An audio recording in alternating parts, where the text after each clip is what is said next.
อนนี้บรรยากาศเข้มข้นเนาะจิบกาแฟเบิ่งเรือ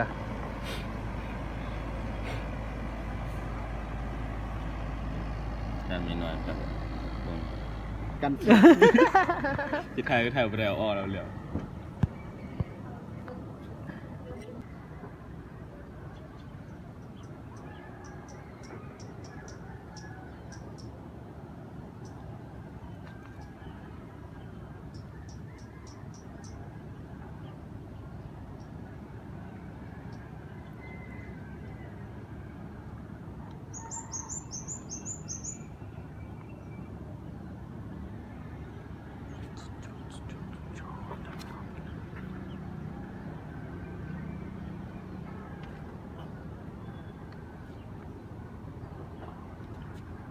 บรรยากาศกำลังตะเวนกำลังสิขึ้น